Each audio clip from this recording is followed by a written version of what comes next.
Assalamu ala Rasulillah wa ala alihi wa sahbihi wa man tabi'ahum bi ihsanin ila yaumiddin.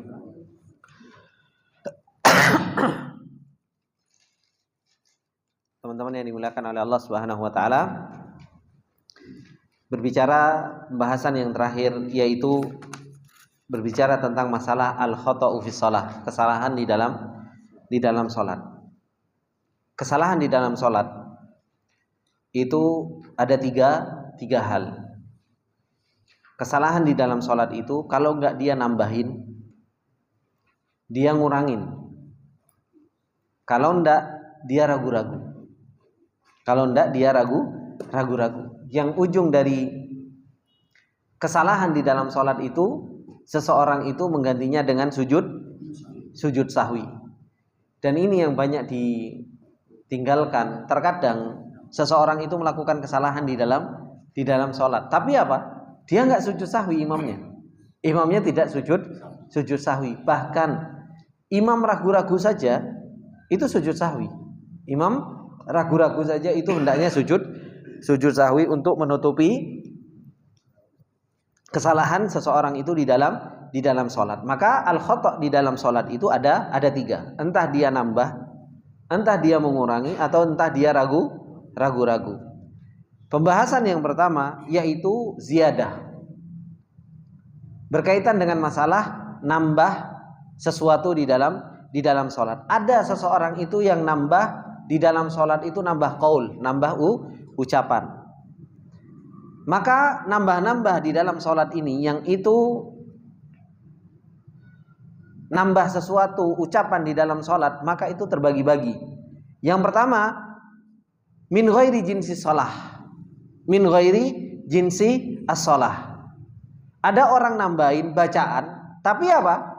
Nambahin bacaan yang itu bukan bacaan dari bacaan sholat. Maka kesalahan ini menjadi kesalahan yang bisa membatalkan sholat. Antum nambahin bacaan, yang bacaan tersebut itu bukan bacaan dari sholat. Maka apa? Maka ini bisa membatalkan yang namanya sholat. Bisa membatalkan yang namanya sholat.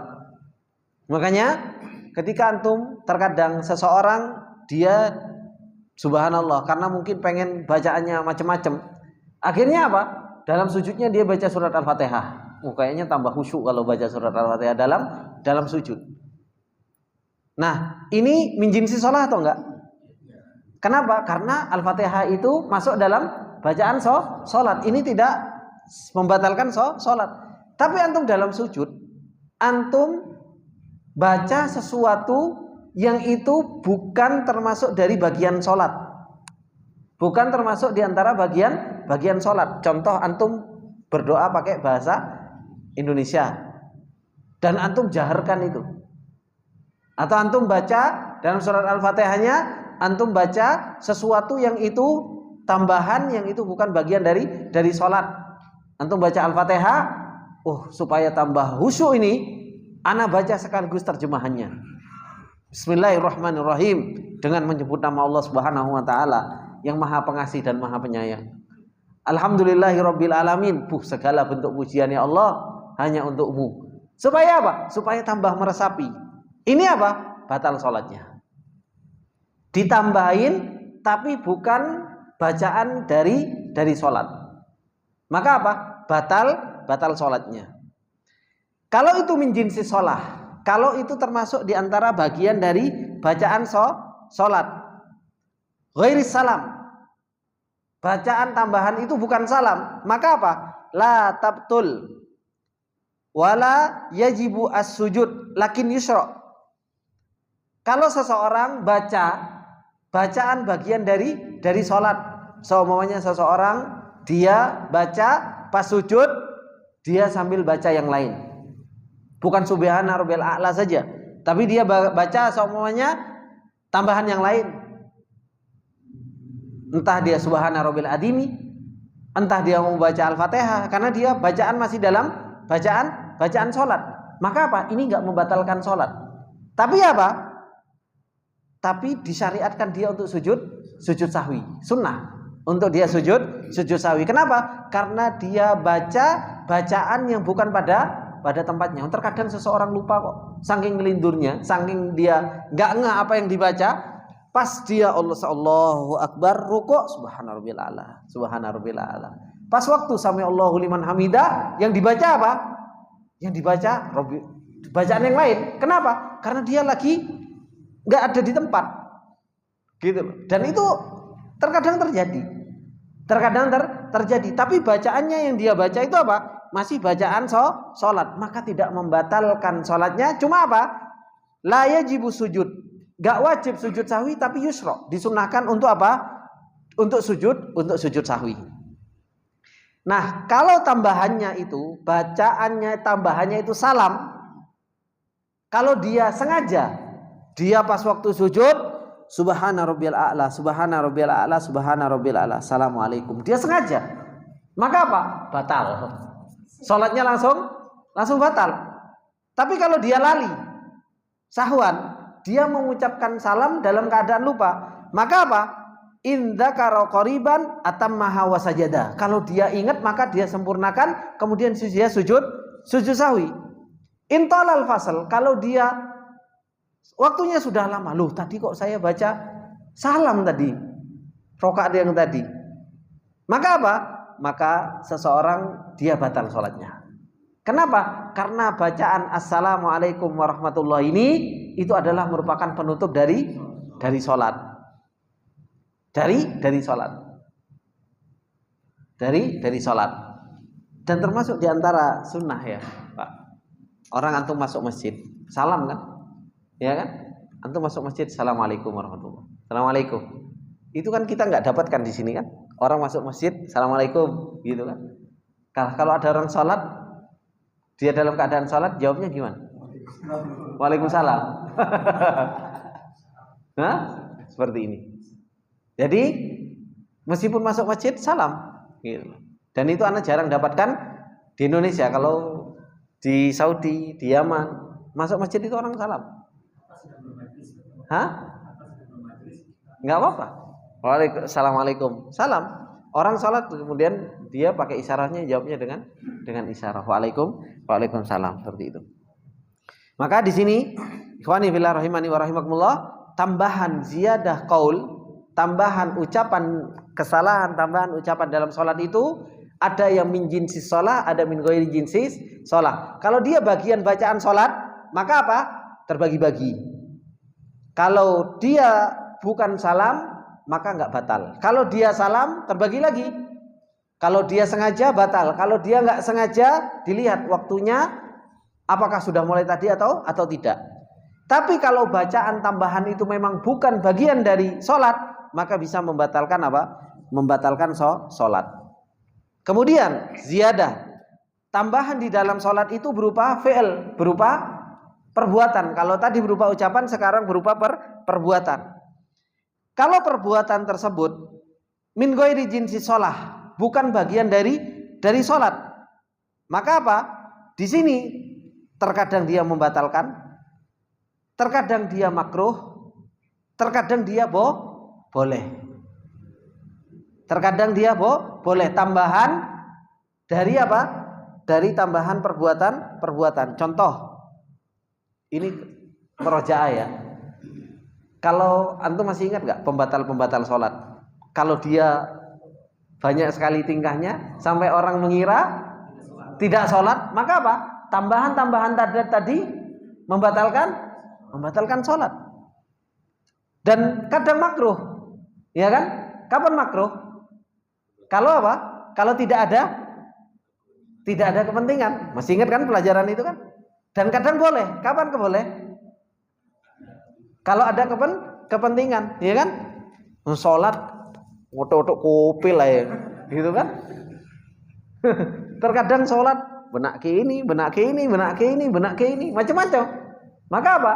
Tambahan perbuatan di dalam sholat yang itu bukan jenis dari sholat, bukan jenis dari perbuatan sholat, hukumnya terkadang membatalkan, terkadang dia makruh, dan terkadang dia boleh. Ini tambahan fi'il. Kalau itu perbuatan dari jinsi sholah, perbuatan dari jinsi sholah, kalau antum sengaja maka batal. maka antum batal. Antum itu sudah ruku, ya kan? Kemudian apa? Sami Allahu liman hamidah. Antum tambahin lagi, kayaknya kurang khusyuk tadi rukunya. Allahu Akbar, tambah ruku lagi. Sengaja batal. Karena antum tambahi. Begitu pula sujud. Sujud antum 2 kali. Kayaknya sujud itu enak kalau 3 kali. Soalnya apa? Aqrabu ma yakunu bainal abdi wa rabbih itu sujud. Supaya tambah khusyukan, supaya tambah tak sujudan 3 kali. Batal sholatnya. Kenapa? Karena tambahan bentuknya perbuatan yang itu adalah merupakan jenis sholat, kemudian dia sengaja, maka batal. Kalau dia lupa, maka yang pertama apa? Yaqta'u ziyadah faurat tadzakur. Maka apa? Diputus. Kalau antum lupa, antum sudah sujud 2 kali, terus antum sudah Allahu Akbar, antum mau sujud lagi, pas waktu sudah mau nempel, ini sujud yang ketiga ini. Maka apa? Segera diputus. Jangan diteruskan sujudnya. Paham? Karena apa? Ini perbuatan tambahan. Maka harus segera diputus. Kemudian apa? Yakmilu sholatahu. Kemudian menyempurnakan sholatnya. Kemudian apa? Tsumma yasjudu lisahwi. Kemudian baru sujud sahwi.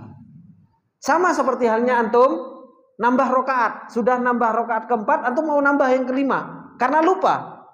Sudah berdiri baru ingat, saya ini kok tambahan rakaat. Maka apa? Turun. Langsung turun meskipun antum sudah berdiri. Apa? Enggak, sudah tambahan kok. Kalau sudah tambahan harus duduk. Imam seumpamanya sudah rakaat kelima, Allahu Akbar, sudah dia berdiri, harusnya dia tahiyat akhir. Kemudian dia ingat, ini kayaknya rakaat kelima. Maka apa? Dia langsung turun meskipun dia sudah dalam keadaan berdiri. Bukan diteruskan jadi 5 rakaat, enggak. Maka apa? Segera dia turun. Kenapa? Karena itu tambahan. Meskipun makmum enggak mengingatkan. Kalau dia ingat ini rakaat kelima, langsung turun. Kalau sudah diingatkan sama makmumnya subhanallah, berarti kan sudah ada yang ingat, dia langsung turun. Maka apa? Yakto, segera memutuskan tambahan tersebut, kemudian dia sempurnakan sholatnya, kemudian apa? Dia sujud sahwi. Sujud sahwinya di mana? Sujud sahwi itu mau mutlak sebenarnya boleh, mau sebelum atau sesudah itu apa? Sah semuanya. Cuma apa? Afdoliyah. Mana yang lebih afdol? Apakah setelah salam atau sebelum salam? Kalau itu tambahan, maka apa? Baiknya sesudah salam. Kalau itu pengurangan, baiknya apa? Sebelum salam. Seperti itu. Paham ini kalau tambahan. Jadi tambahan itu ada tambahan kaul, ada tambahan fi'il. Ada tambahan ucapan, ada tambahan perbuatan. Kalau tambahan ucapan bukan dari jenis sholat, batal. Kalau tambahan perbuatan bukan dari jenis sholat, hukumnya apa? Kadang boleh, kadang makruh, kadang batal. Bedakan antara fi'il sama kaul, ya kan? Kalau dari jenis sholat, kalau dia lupa, kalau dia dari jenis sholat, kalau ucapan ada yang salam, ada yang bukan salam. Kalau salam jelas batalnya sholat. Kalau bukan dari jenis salam, maka apa? Maka di situ enggak batal. Seperti itu. Kalau perbuatan, kalau bukan dari jenis sholat, maka apa? Maka kalau sengaja batal. Kalau enggak sengaja, maka dia memutus, lanjutkan sholatnya dan dia sujud sahwi. Paham ya Pak? Kemudian pengurangan. Ada kesalahan dalam sholat, itu tadi tambahan. Ada pengurangan. Nah, pengurangan sholat. Pengurangan dalam sholat itu ada yang dikurangi rukunnya, ada yang dikurangi wajibnya. Gimana kalau yang dikurangi rukunnya? Beliau mengatakan kalau dikurangi rukunnya, in dzakara qabla syuru'ihi fi qira'ati raq'atin ukhra ya'udu wujuban fayati bihi wa bima ba'dahu. Antum kurang rukun, kurang sak rakaat. Ya kan? Antum salat Isya 3 rakaat. Ya kan? Kemudian apa? Antum ingat sebelum antum, ketika antum duduk antum baru ingat. Langsung apa? Indakarahu qabla syuru'i. Kalau antum ingat, maka apa? fi qiraati rakaatin ukhra, sebelum antum ini maka antum berdiri sudah. Antum langsung berdiri. Atau antum meninggalkan, semuanya antum meninggalkan apa? Meninggalkan ruku. Meninggalkan ruku. Antum sudah ingat, maka apa? Ketika antum sujud antum ingat. Ya sudah, antum akhirnya anggap itu sesuatu yang batal hingga akhirnya antum harus mendatangkan yang baru lagi. Jadi rakaat seperti rakaat baru. Makanya beliau mengatakan fayati bihi, maka dia harus mendatangkan lagi. Kemudian beliau mengatakan indakarahu ba'da syuru'i fi qira'atin raka'atin ukhra batalat allati tarakahu minhu. Kalau dia ingat setelah dia mulai, maka dia harus datangkan rakaat penuh. Kemudian in alima ba'da salam, kalau dia sudah tahu setelah sholat, maka apa? Maka beliau mengatakan fakatarki rakaatin kamilatin, seperti dia meninggalkan rakaat semuanya. Antum lupa, ana tadi kok lupa ya, kayaknya ana enggak ruku. Padahal sudah salam. Sudah salam. Gimana? Sholat lagi 4 rakaat lagi? Enggak, sholat 1 rakaat saja. Kurang. Kalau antum meninggalkan ruku, aduh kayaknya tadi ana meninggalkan ruku. Maka apa? Ya sudah, antum datangkan 1 rakaat full, enggak usah mendatangkan 4 rakaat. Enggak usah mendatangkan 4 rakaat. Hah? Iya. Kemudian sujud sahwi. Kemudian kalau meninggalkan yang wajib, seperti apa meninggalkan yang wajib ini? Seperti tasyahud awal, itu kan wajib kan? Nah, ba'da syuru'ihi fir rukni ba'dahu, kalau antum sudah mulai berdiri meninggalkan tasyahud awal, maka enggak usah balik, la yarji. Jadi enggak perlu, antum sudah berdiri rakaat ketiga, antum meninggalkan tasyahud awal, maka apa? Enggak perlu balik, apalagi antum sudah berdiri. Kemudian kalau qabla syuru'i fir rukni ba'dahu, maka apa? Yarji ilaihi wujuban fayati bihi. Kalau antum belum mulai, antum belum berdiri secara sempurna dan belum baca Al-Fatihah, maka apa? Balik, antum masih setengah. Ingat, gurung tasawuf, balik. Tapi kalau antum sudah berdiri, kemudian antum sudah baca Bismillahirrahmanirrahim, alhamdulillah, yang belakang subhanallah. Subhanallah enggak rampung-rampung karena enggak balik-balik.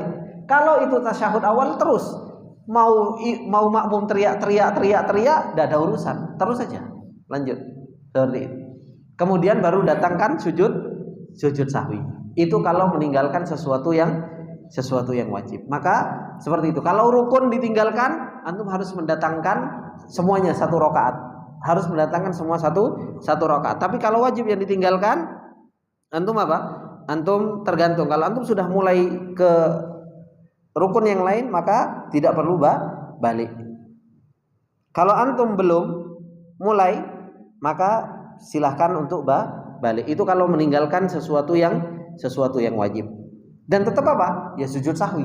Ingat, sujud sahwi itu dalam keadaan antum nambahi, dalam keadaan antum ngurangi, dalam keadaan antum ragu, maka apa? Sujud sahwi. Sujud sahwi. Dan anak banyak sekali ngelihat orang-orang punya kesalahan dalam sholat. Imamnya itu nggak sujud sahwi, karena dianggap apa? Dianggap dia habis itu dia balik, ingat, habis itu ingat. Padahal apa? Dia terkadang sudah berdiri, rakaat kelima sudah naik, kemudian dia ingat turun lagi, tapi dia langsung salam, kemudian nggak sujud sahwi. Padahal dia sudah melakukan kesalahan ziyadah. Harusnya apa? Sujud sahwi. Nah, kalau sholat yang misalkan imam ragu, sujud sahwi. Ya nggak apa-apa, makmum juga harus punya ilmu. Kalau imamnya sujud, ya ngikut sujud. Oh berarti imamnya lali, gitu aja. Imamnya ragu, nggak masalah.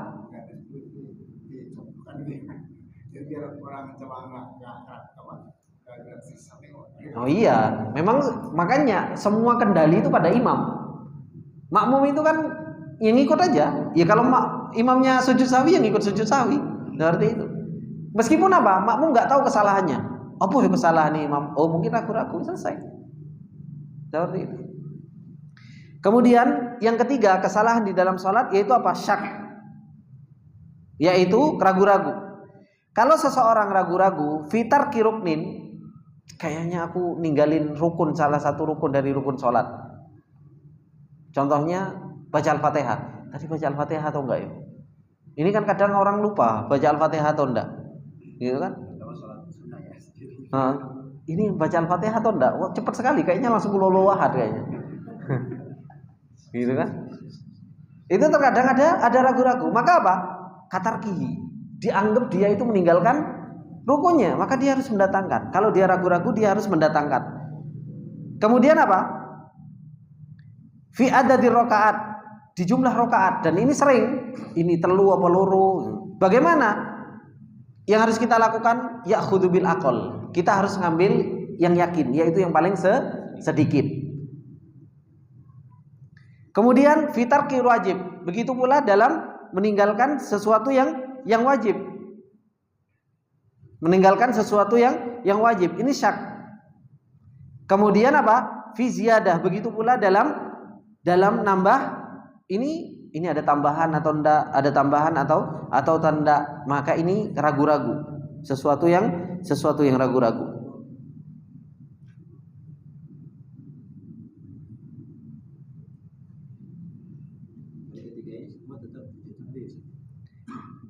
Gimana? Kalau dia ragu-ragu di dalam meninggalkan rukun, maka dia harus mendatangkan apa? Mendatangkan rukunnya. Kemudian kalau dia ragu-ragu meninggalkan sesuatu yang wajib, cuma ragu-ragu, gitu. Ana tadi ragu-ragu meninggalkan sesuatu yang wajib. Contoh sesuatu yang wajib apa? Bacaan, ya kan? Baca Al-Fatihah kok rukun. Itu rukun. Sesuatu yang wajib, Subhana rabbiyal a'la. Antum ragu-ragu.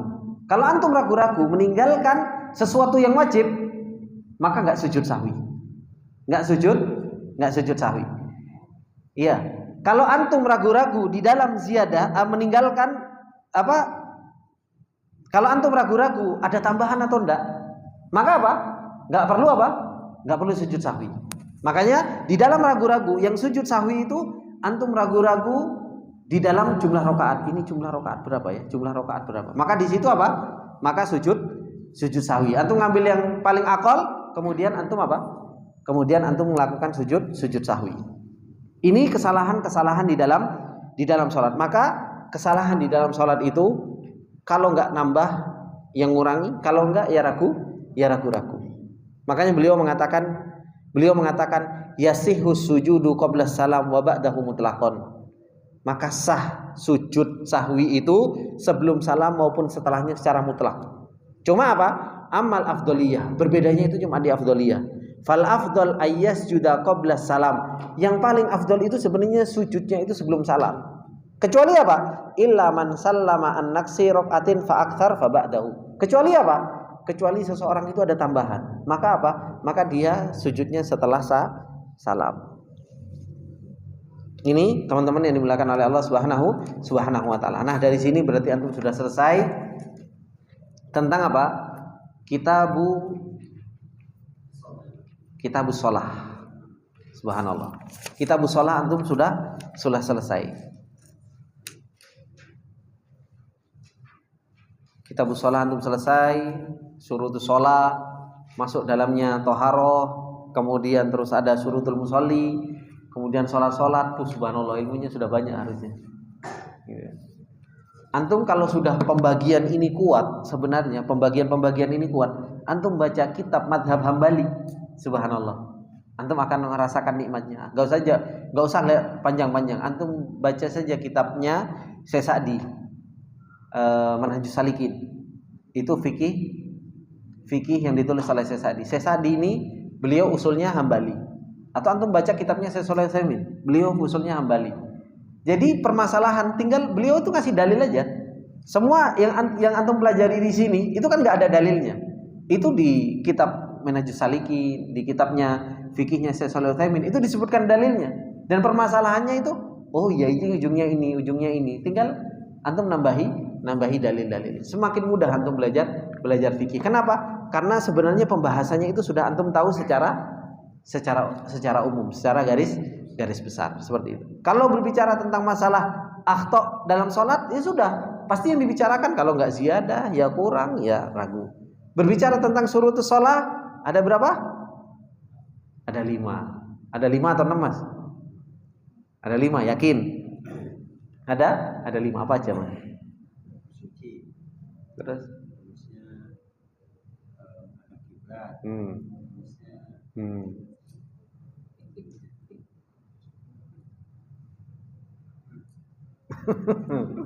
Lah syurutus sholat nggak hafal, piye? Syarat itu duluan.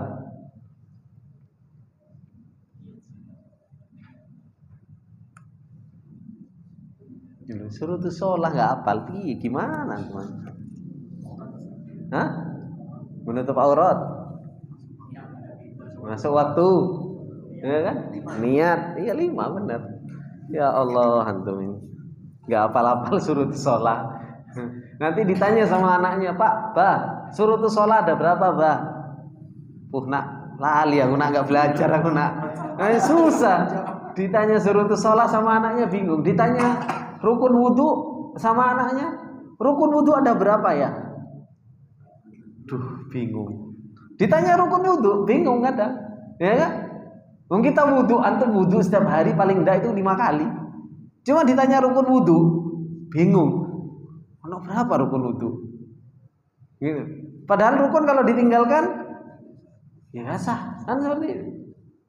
Makanya belajar fikih juga penting seperti itu. Untuk kita praktek dalam kehidupan supaya kita bisa beribadah dengan belajar fikih tersebut. Maka belajar fikih itu bukan untuk perdebatan. Belajar fikih itu untuk kita beribadah dengan ilmu fikih tersebut. Gitu. Untuk beribadah dalam ilmu fikih itu. Antum selama ini syurutus sholat, contohnya niat, ya kan? Terus antum selama ini mau sholat antum nggak ingat syurutus sholat niat. Aku tak niat. Sholat kadang mau kemana? Kebiasaan kita biasa 5 kali. Dikira sholat kebiasaan. Niatkan dulu. Saya niat mau ibadah sholat duhur. Saya mau ibadah niat sholat asar. Itu butuh didatangkan nggak? Loh butuh didatangkan kok. Cuma kan terkadang antum kan masya Allah teman-teman sunnah ini, yang penting anak metu masjid itu kan sudah niat kan kayak gitu. Makanya datang ke sini tiba-tiba Allahu Akbar. Sholat apa? Bu niatnya apa tadi ya? Sholat duhur atau niat dari rumah sholat duhur masuk sini sholat tahiyatul masjid. Kan harus didatangkan niat tadi. Itu syarat kok. Makanya belajar fikih itu untuk apa? Untuk kita bisa beribadah kepada Allah Subhanahu wa taala. Itu yang paling penting. Itu yang paling penting. Ini apa? Ketika itu kita sudah tegak, kalau itu yang sifatnya lebih, misalnya sholat maghrib berdiri keempat, sholat isya kelima, itu waktu sudah tegak wajib turun. Tapi kalau kurang atau kurang tahiyat, walaupun sudah tegak tidak boleh turun. Nggak boleh turun. Terus tadi ada penambahan bacaan itu tidak boleh, apalagi sujud kan suruh memperlama sujud dengan membaca doa. Kalau bahasa Indonesia tidak boleh karena termasuk bacaan di luar sholat karena pakai bahasa Indonesia. Adapun dengan hati itu bagaimana? Di dalam sujud. Di dalam hati. Dia berdoa di dalam sujud tapi dalam hati tidak mengeluarkan nafas. Ya berdoa dengan lafaz lah. Berarti karena kan doa itu kan amalan lisan ya. Amalan lisan. Tapi kalau di dalam hati tidak sah. Doa itu ya bukan tidak sah, ya berarti batin, ngarep saja bukan berdoa. Kan seperti itu. Berarti kan ngarep batin. Kalau berdoa itu ya dilafadzkan, minta sama Allah Subhanahu wa taala. Mengharap. Makanya hafal doa-doa dari Rasulullah SAW itu dihafal doa-doa yang disunahkan oleh Rasulullah untuk dibaca. Mosok ya muqallibal qulub tsabbit qalbi ala dinik. Itu Rasulullah enggak pernah tinggalkan kok di dalam sujudnya. Enggak hafal, Pak. Ya muqallibal qulub tsabbit qalbi ala dinik, ya musarrifal qulub sarrif qalbi ala taatik. Doa dengan doa yang disunahkan oleh Rasulullah. Dalam setelah sujud boleh banyak doa. Banyak macam-macam. terus nyala lagi tambah lagi. Gak apa-apa Pak, antum mau doa sebanyak-banyaknya nggak masalah. Iya, dalam kali sujud. Itu di setiap sujud awal. Di setiap sujud. Karena kalau sudah Ada penjelasan dari para asatid, walaupun itu termasuk doa-doa di dalam sujud tidak petang, selama itu masuk di doa, maka kita boleh baca di dalam sujud. Iya, nggak masalah. Walaupun itu masuk zikir pagi dan Nggak masalah, mau zikir pagi petang, maupun yang di dalam Al-Quran. Padahal Al-Quran itu, makanya para ulama mengatakan, penjelasan para ulama, Al-Quran itu kan nggak boleh dibaca ketika sujud. Tapi antum baca Rabbana atina fid dunya hasanah wa fil akhirati hasanah wa qina adzabannar. Antum lafadzkan itu ketika sujud bukan lagi membaca Al-Quran, tapi dalam konteks berdoa. Antum baca Rabbana la tuzigh qulubana ba'da idh hadaitana wa hab lana min ladunka rahmah innaka antal wahhab. Itu ada nggak dalam Al-Quran? Ada. Tapi konteksnya antum di dalam sujud itu lagi dalam keadaan berdoa, bukan membaca Al-Quran. Rabbana hab lana min azwajina wa dzurriyyatina qurrata a'yun waj'alna lil muttaqina imam. Itu konteksnya berdoa. Padahal ada larangan membaca Quran dalam keadaan sujud. Tapi konteksnya antum ambil untuk berdoa, nggak masalah. Iya, makanya seperti halnya semuanya kita berdoa. Wala takilni ila anfusina tarfata ain. Itu ada di zikir pagi petang. Kemudian kita doakan di sujud, nggak masalah. termasuk sayyidul istighfar, Sayyidul istighfar, Allahumma anta rabbi la ilaha illa anta khalaqtani, nggak masalah. di situ juga ada bacaan sujud itu tidak dijelaskan di harus satu kali atau 3 kali. Tapi kita berulang-ulang sampai selama-lamanya juga Iya, nggak masalah. Tanpa batas. Hah? Iya, kalau jadi makmum ya ngikutin imam. Oh iya, imamnya Allahu Akbar, jangan terus-terusan antum sujud. Gitu. Dikira tidur nanti. Kalau yang masalahnya tadi lihat jam masih 2 menit, nah sholat dulu itu udah masuk niat belum? Salat dulu apa? Iya, maksudnya sholat tahiyat dulu gitu. Tahiyat dulu. Duh, itu harus didatangkan. Ingin niat sholat. Iya, maksudnya mendatangkannya itu maksudnya kita dalam hati doang nih. Ya udah ini karena masih 2 menit sholat tahiyat dulu. Oh iya, itu harus didatangkan tapi. Oh, saya mau niat sholat tahiyatul masjid. Iya, betul. Makanya niat itu tempatnya di hati. Tapi niat di dalam ilmu fikih itu tamyizu bainal ibadah bil ibadatil ukhra. Pembeda antara ibadah satu dengan ibadah yang lain. Itu arti niat di dalam ilmu fikih. Jadi membedakan. Kegiatannya sama-sama sholat 2 rakaat. Ya kan? Tapi apa? Mana bedain antum sholat sunnah fajar sama sholat fajar? Sama sholat subuh. Sama-sama 2 rakaat. Yang bedakan apa? Ya niatnya. Waktunya sama-sama sudah masuk waktu fajar setelah adzan. Yang bedakan antara sholat sunnah fajar sama sholat subuh apa? Niat. Kan seperti itu. Antum wudu selesai dari rumah, antum datang ke masjid. Ketemu sama anak di tengah jalan. Mau kemana? Mau sholat subuh. Iya kan? Niatnya apa? Sholat subuh. Antum masuk masjid. Waktunya masih ada. Anak tak sholat sunnah fajar dulu. Iya apa enggak? Perlu didatangkan niat itu.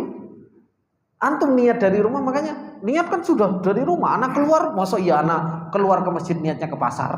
Ya anak tahu antum niatnya sholat ke masjid. Cuma antum masuk masjid itu niatnya untuk sholat apa? Loh ya itu harus dibedakan. Makanya syarat sholat itu ya niat. Kalau antum nggak pernah tahu syarat sholat itu niat, akhirnya apa? Ya niatnya buradul. Makanya Imam Syafi'i rahimahullah ta'ala, beliau kenapa kok ada talafud bin niyah itu? Itu bukan sesuatu yang wajib bagi Imam Syafi'i. Cuma itu mengingatkan bahwasanya talafud bin niyat itu untuk mengingatkan bahwasanya saya mau sholat ini. Dan itu bukan sesuatu yang keharusan. Cuma sebagian orang akhirnya menjadikan itu sesuatu yang keharusan, kan seperti itu. Terkait dengan yang syarat ini, kalau misalkan dia lupa hukumnya, mendatangkan hukumnya kita tadi, Iya. sama sekali sujud sawi. Enggak. Seperti itu. Sudah, teman-teman? Kita mau maghrib. Subhanakallahumma wa bihamdika, asyhadu an la ilaha illa anta, astaghfiruka wa atubu ilaik. Wassalamualaikum warahmatullahi wabarakatuh.